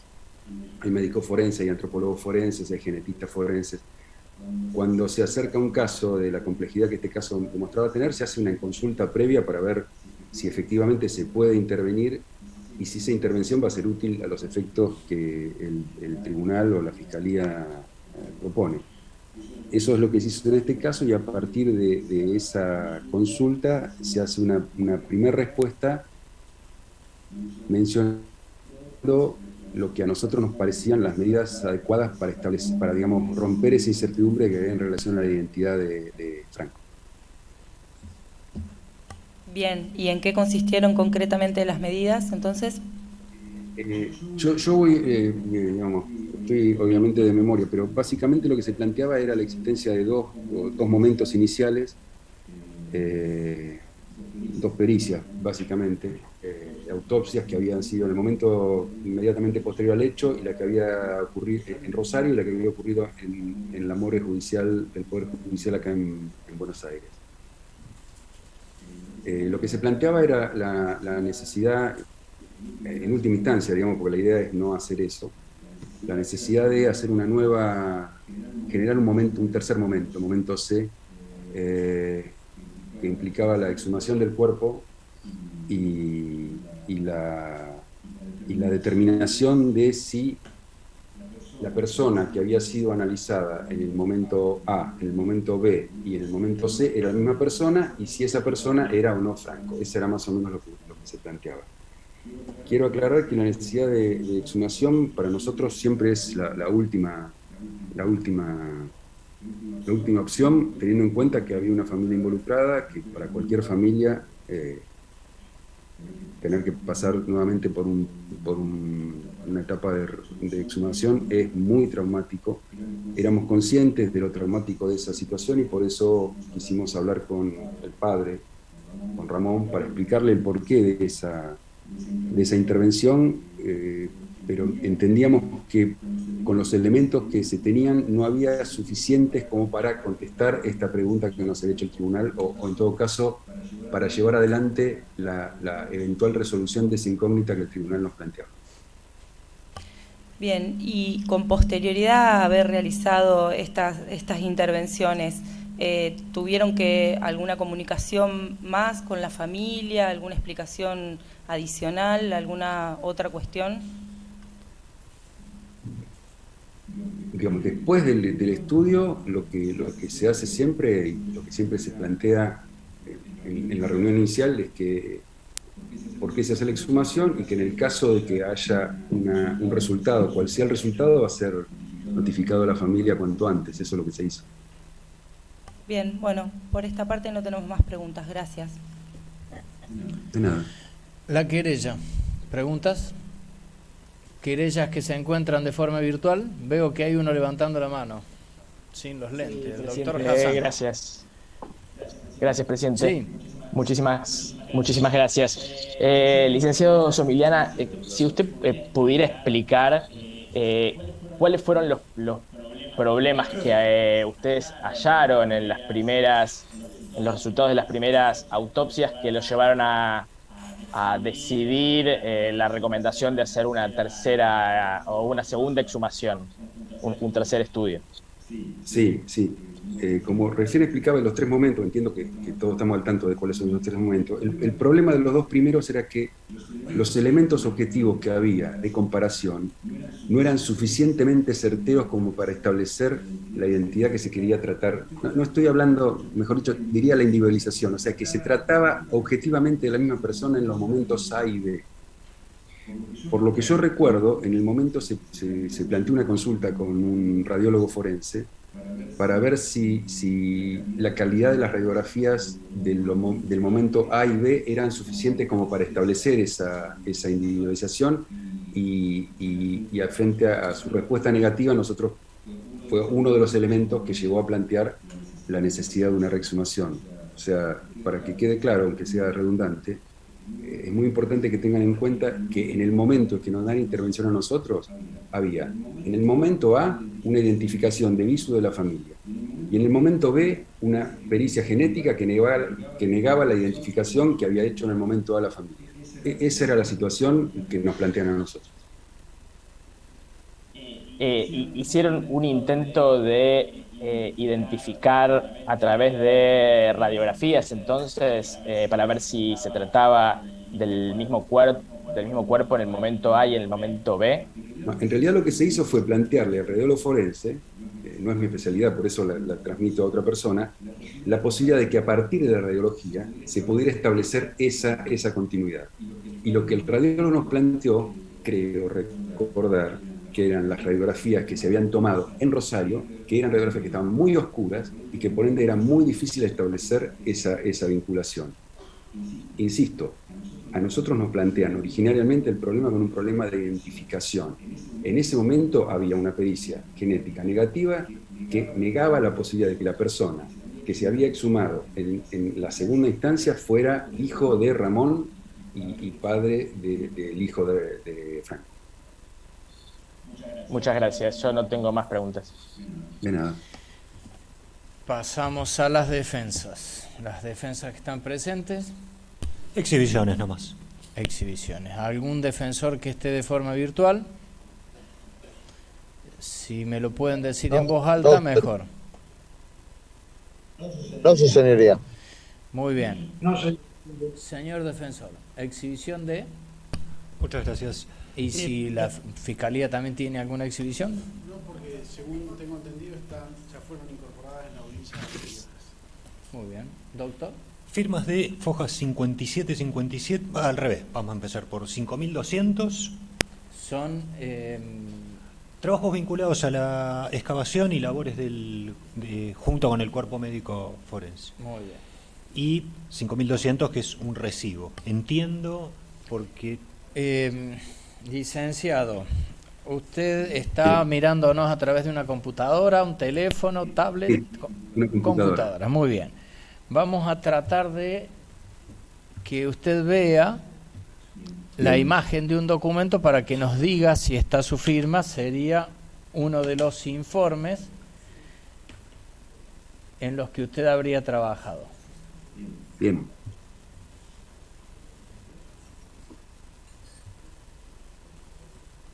¿Está ahí? ¿Cuál? ¿Fojas cuánto? 5.200.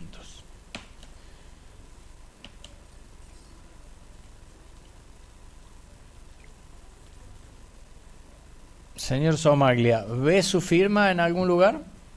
Sí, ahí abajo está mi firma recibiendo conforme. Esa es mi letra y tiene una fecha que no llegó a ver. 30 de no sé qué, porque justo me lo corre. 30 del 8 del 2000. Si corre un poquito más. 18. Perfecto. 30 de agosto del 18. Sí, esa es mi letra y es mi firma. Muy bien. Siguiente, 5.732. Ahora vamos a hacer lo mismo con otro documento. Bien. Se ve bien. A ver, tendríamos que buscar... Vamos a hacer foco en el otro margen.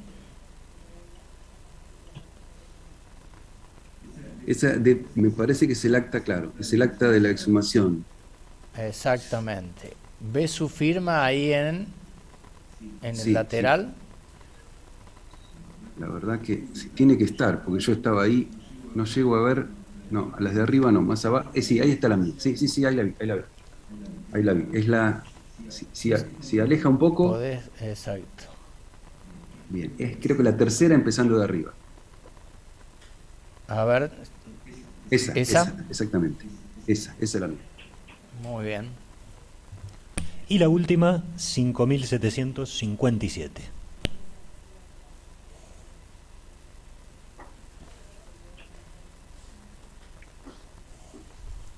Y acá de la misma forma. Sí, es la mía. Sí. Incluso creo que está aclarada. Sí. Yo no llevo La última. La última. La de abajo de todo. A ver, secretario, si usted se la marca la última con el dedo para que él me ratifique que es esa. ¿Es esa que están? Sí, es esa. Incluso está aclarada con mi letra también. Sí, esa. Muy bien. ¿Alguna más? No, señor presidente, muchas gracias. Muy bien. Licenciado, muchísimas gracias. Queda desocupado. Disculpe las molestias. No es problema, muchas gracias. Hasta luego. Buenas tardes. Nos queda el doctor Luis Bocio y Gabriela Guidini. La Fiscalía desiste de la comparecencia de los dos testigos. Muy bien. Además de eso, tengo un listado de testigos para desistir. Si Vamos ahora por estos. Bueno. Que están ahí disponibles. Querellas. Muy bien. Querellas que están de forma virtual. ¿Alguna objeción? Ninguna. Veo dedo pulgar hacia arriba. Defensas presenciales. Sí, señor presidente, estoy de acuerdo con la postulación fiscal. En el caso de Bocio Luis, solicito la incorporación de, exhibimos recién, 5732 de excavación, 5757 labores y 5798, que es el ADN del equipo argentino. En el caso de Guidini, 5757 y 5798 se repiten. ¿Alguna objeción a la incorporación? No. ¿Defensas? Todas las veces que quieran.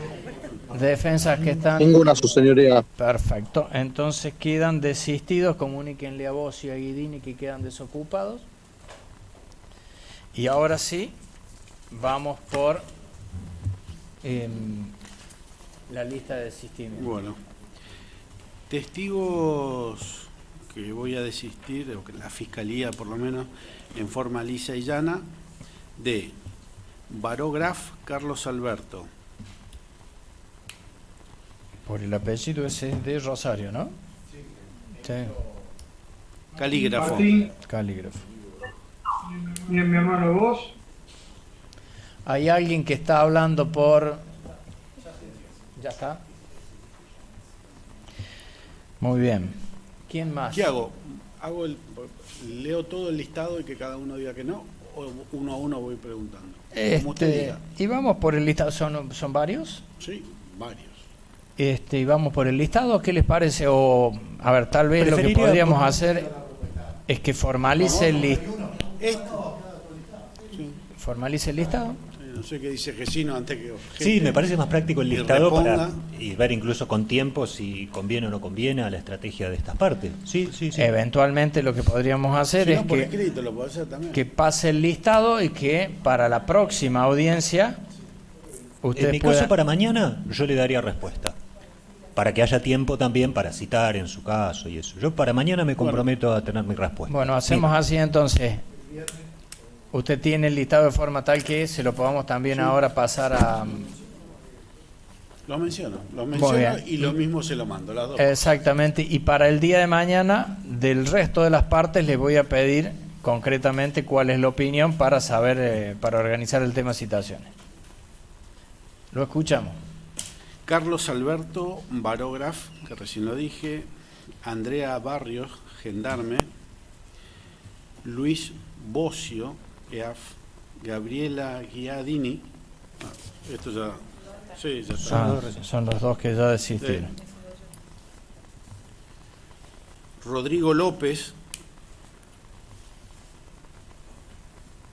Carlos Rojas Zurraco, Martín Stoyanovich,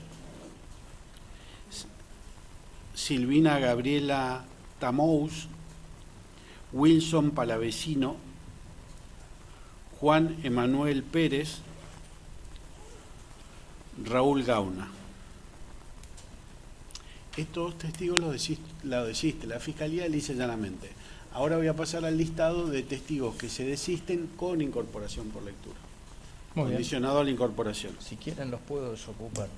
Total, es simplemente un desistimiento que no hay nada para resolver, no hay ninguna otra cuestión para que el tribunal resuelva, lo puede manejar la presidencia. Sí, porque encima esto va a ser remitido además, por lo menos a Secretaría, por escrito, así no hay objeciones por ningún lado. Creo que lo puedo resolver solo. Sí, déjelo que... Inclusive las partes también quedan liberadas de retirarse. Esto es algo que sería simplemente información para los letrados defensores, así que pueden retirarse si quieren. Siga con la lista. Laura Amigo y Estrella López. Laura Amigo y Estrella López, condicionada a la incorporación por lectura de Fojas 1321-1327. Es una elevación de una pericia escopométrica de Franco. Después, Berrenechea Méndez Leonor y Manzano José Luis. De la pericia de Fojas 2008-22 a 2008-26. Es lo que realizan la pericia en el pantalón sobre los residuos que habían y demás. Gustavo Adrián Candolfi. Es el testigo que dijo haber visto a un chico similar a Fojas 2006-68 a 2006-69. Fernando Chávez. Recibe el cuerpo de la autopsia, Fojas 1905. Carlos Eligio Ferreira, Gendarmería. Hace la pericia informática, mejoramiento de video, Fojas 813 a 829. Abigail Galván, miembro de la Iglesia, manifestó ver a alguien parecido a Franco. Ver Fojas 2006-70, 2006-71. Marcos Juan 2006-70 a 2006-71.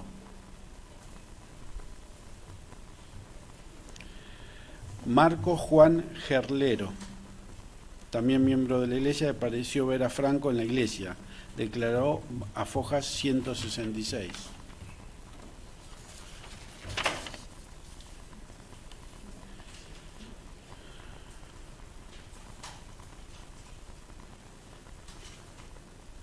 Los testigos Diego Elías Leguizamón, Gonzalo Daniel Leguizamón, Jonathan Ezequiel Leguizamón y Carlos Rubén Lovera,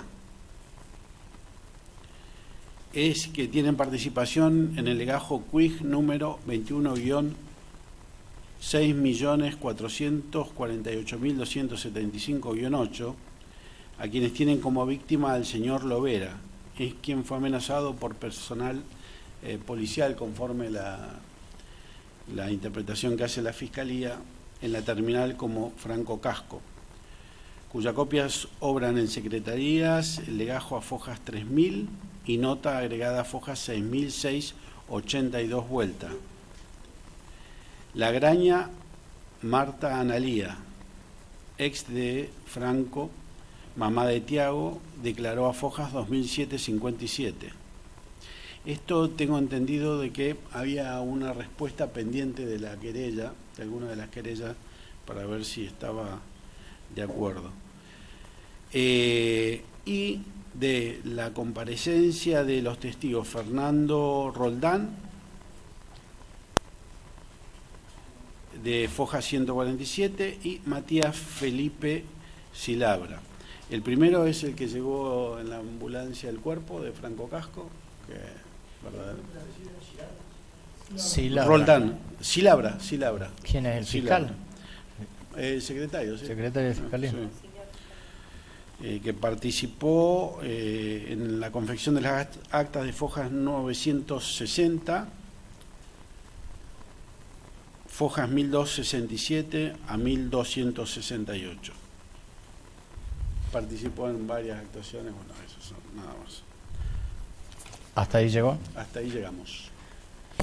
Todavía quedan pendientes, pero ya de realización. ¿Está bien? Si le parece, para ganar tiempo, a la Graña no la vamos a desistir, que es nuestra representada, por lo tanto, digo, para Muy evitar bien. ida y vuelta en relación a ello. Listo. Perfecto. Ahorramos. Ya con uno que decida mantener el testimonio es suficiente. Entonces queda la lista señalada por la Fiscalía, salvo la Graña. Perfecto. Para la próxima audiencia es el día 26. Presidente, una consulta, ¿puede ser? Sí. Una consulta para la Fiscalía. ¿Estos desistimientos implican un pedido de incorporación por lectura de testimonios o actas? Sí, ¿O son fue aclarado al desistimientos? principio y está condicionada a esa incorporación el segundo listado. El primero, en el entendimiento de esta Fiscalía, que con que ya se ha incorporado por la intervención de otro al propio juicio, ya se puede citar en el alegato. Perfecto, muchas gracias. Muy bien, entonces damos por concluida la audiencia del día de hoy. Muchísimas gracias. No, hay que tener un ojo bárbaro. Muchas gracias.